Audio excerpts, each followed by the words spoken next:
Hi, I'm Dr. Ron Frederick. In this series of videos, we're looking at why it can be so difficult to really love like we mean it. Why so many of us struggle with having healthy, satisfying relationships. The last time we met, I shared with you my understanding of why it is we have a problem. The what. What's the problem? Well, the problem is that many of us have a fear of being more emotionally open and present in our relationships. We're afraid of our own feelings and of sharing them with our partners. Now, the tricky thing about this fear is that it's also unconscious and we're unaware of it. That's what's getting most of us into trouble. Why is it a problem that we're afraid of our feelings?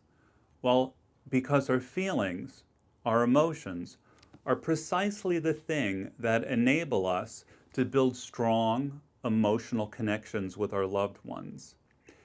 If we want to have satisfying, loving relationships, then we really need to be able to be present with and work with and share our emotional experience.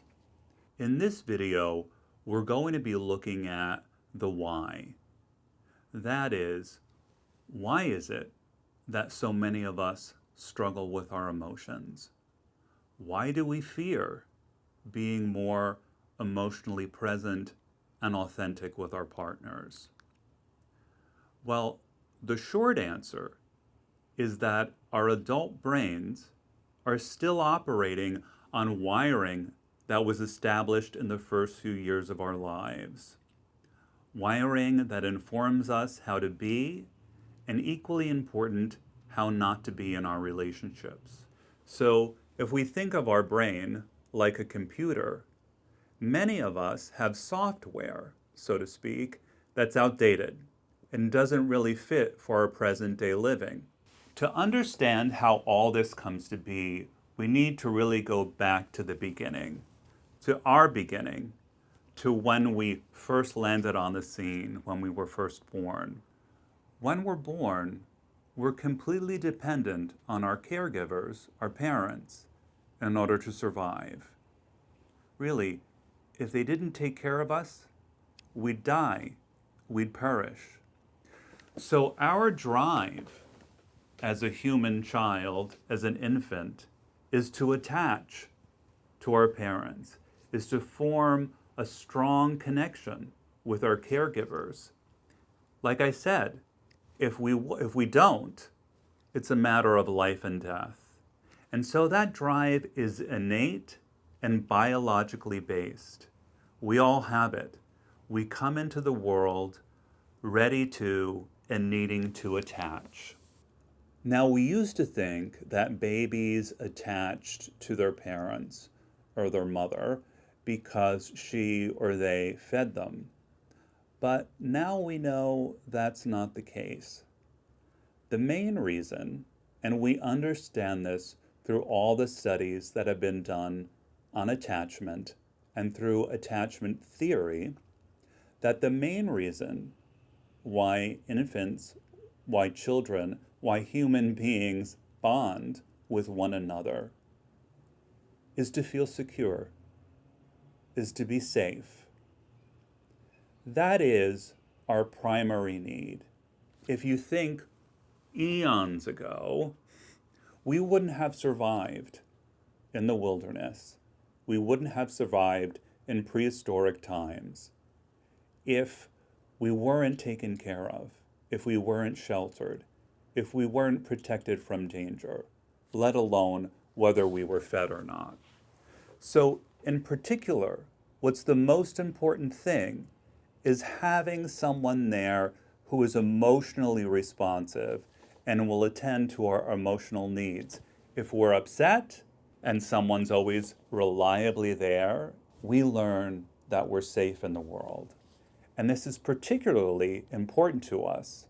Our survival, really, and our development depends on having an older, stronger, wiser person there to take care of our needs. It depends on our parents, our caregivers. And that includes the development of our brain. So not only survival, but developing and flourishing in a healthy way in the world has everything to do with this bond that we experience that gets created. Now, let me talk a little bit about the brain. Brain growth happens through experience.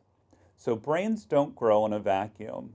They grow through interaction and engagement with other brains. So when we're born, our brain is there, but it's kind of like a lump of clay. I mean, all the neurons are there, but it's not until we start to interact with our caregivers that our neurons start to fire and then wire together. And it's through these interactions that our brain starts to wire up, that the neural architecture of our brain gets laid down. And this is our software. It's all the coding that goes into our brain. And here's where our emotions come into play and are so important. When we're born, we're living in the world of emotion. We don't have language. It doesn't happen, until the end of the first year of our lives. So emotion is really our only form of communication through feelings, what we see, what we sense, what we feel. We're not yet able to speak. So everything that gets communicated between child and parent is through emotions, both our own and what we sense, feel, and see in them. It's through this emotional back and forth that, as psychiatrist Dan Siegel has said, that we feel felt by another. It's how we connect, and it's how we form attachment, it's how we become close, and it's how we feel secure. And it's how we're learning about ourselves, about others, about what we can expect from others, and how relationships will go. Now, as babies, we're extremely sensitive to cues about emotions. We're very, very attuned. It's our world, after all, so we're paying attention to everything that happens. And when our caregivers are emotionally open and reliable, we develop the ability to balance our emotions, make good use of them, calm and soothe ourselves, and emotionally relate to and connect with others. We basically develop the capacity to be emotionally present and engaged. That's where it starts. That's where it happens, all during this very, very early time when we're 1, 2, 3 years old. All of this important stuff is getting laid down. All these primary lessons about emotions, relationships, and how to be in the world are getting formed, are getting learned, and are getting encoded very, very early. Now, when our caregivers react negatively to our emotional needs, for instance, maybe they become frustrated when we're feeling afraid and we need their reassurance. Or maybe they withdraw in some way when we feel hurt and need to be soothed. Or they admonish us when we're angry and we assert ourselves. When that happens, it's scary to us as children. It signals to our sensitive nervous system the threat of abandonment and aloneness. Now, that might seem like an exaggeration, but these are very, very primary feelings. And an infant's feelings, a child's feelings are very big and very basic. We pick up on something going wrong between us and our caregivers, and that's scary. So what do? Well, we adapt. As human beings, we're very adaptive. And we do that by adjusting our self-expression, adjusting our emotional self-expression to avoid danger and maintain a strong emotional connection. So very, very early on, we learn what we can communicate and what we need to avoid communicating. We learn what we need to do to stay safe, to have some form of connection. And that's how we learn to fear expressing ourselves.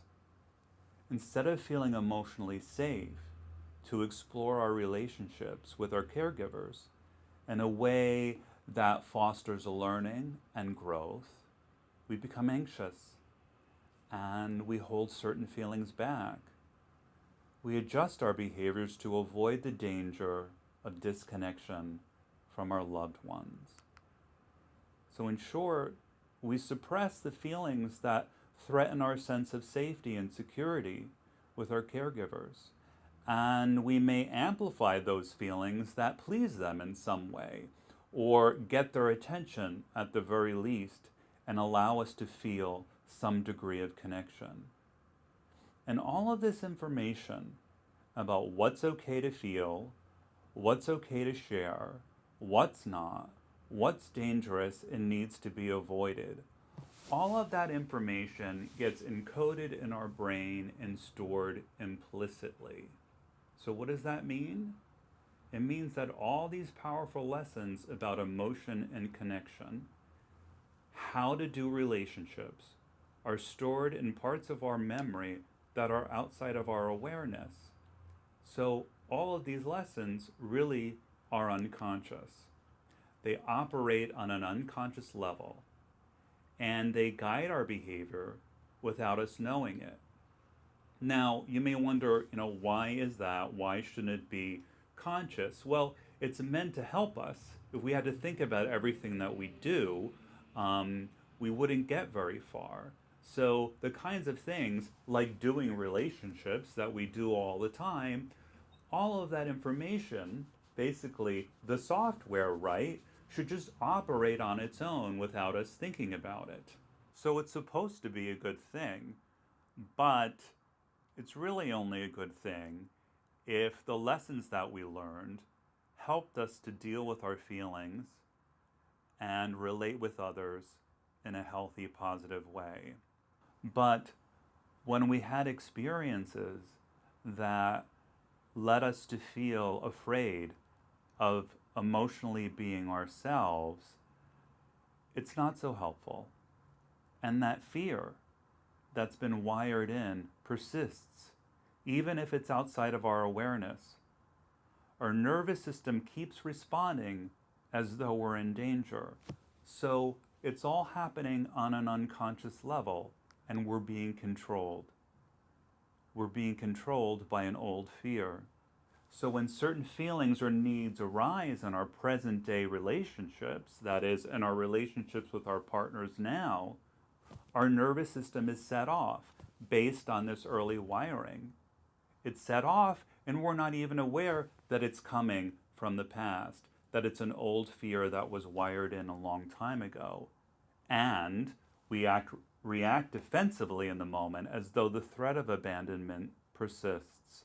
Without us knowing it, we develop patterns of relating with our partners that are designed to cover up what we truly feel inside. Basically, they're designed to keep us safe, we think. For example, instead of openly sharing how we're feeling or asking for what we need, we become blaming, or we criticize, or we get demanding with our partners. Or we shut down, we detach, and we act as if we don't care, when deep down inside, underneath the layers of our defenses, underneath the fear, really, we do care. It's only when we begin to recognize and attend to what's going on inside of us, when we begin to become aware of this fear and how we're being affected, that we can begin to turn things around. And that's what we're going to be looking at next. But for now, before we end, I want to invite you to take a little time to reflect on your start in the world. We can't remember exactly what things were like at the beginning, but chances are you have some memory and understanding of how your caregivers responded to you emotionally early on in life. Take some time to think about, how did they respond to your needs for connection? How did they respond to you when you were feeling afraid, when you needed reassurance? How did they respond to you when you got assertive or were angry? What do you remember? Start to think about. Maybe they're things that you've thought about before, but in the context of what I'm sharing with you now, take some time to think about what that was like for you, what you might have learned, and how those lessons that you learned early on may be showing up for you in your life today.